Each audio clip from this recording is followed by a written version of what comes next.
This is today's daily NCLEX snack. A 42-year-old male client comes into the emergency department with a thermal burn injury.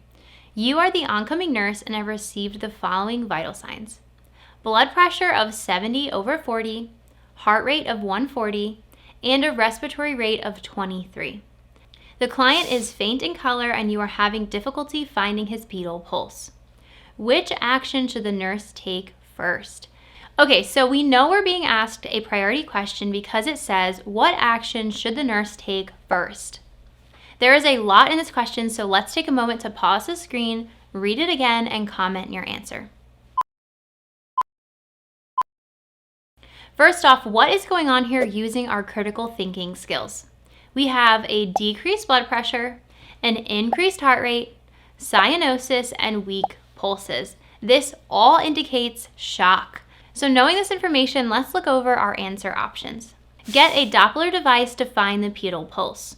This patient is obviously showing signs of shock. What the nurse should do first is fix and prevent further shock.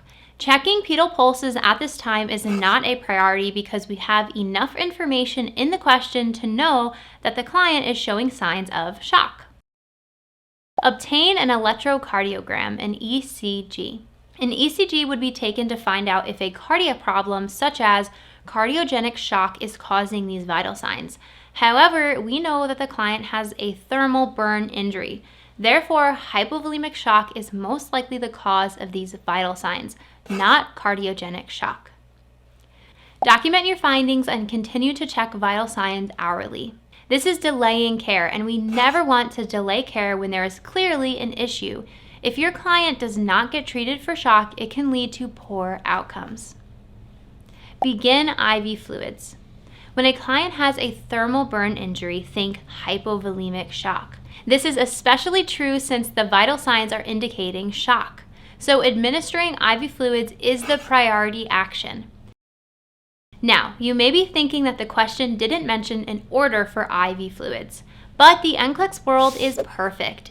If an option says start a transfusion or administer oxygen, or like this question says, begin IV fluids, assume you have a prescription for it. Don't avoid that option simply because it doesn't mention having a prescription in that question. Remember, the NCLEX world is perfect. If it's an option, you have an order for it. When answering these questions, think of this NCLEX tip.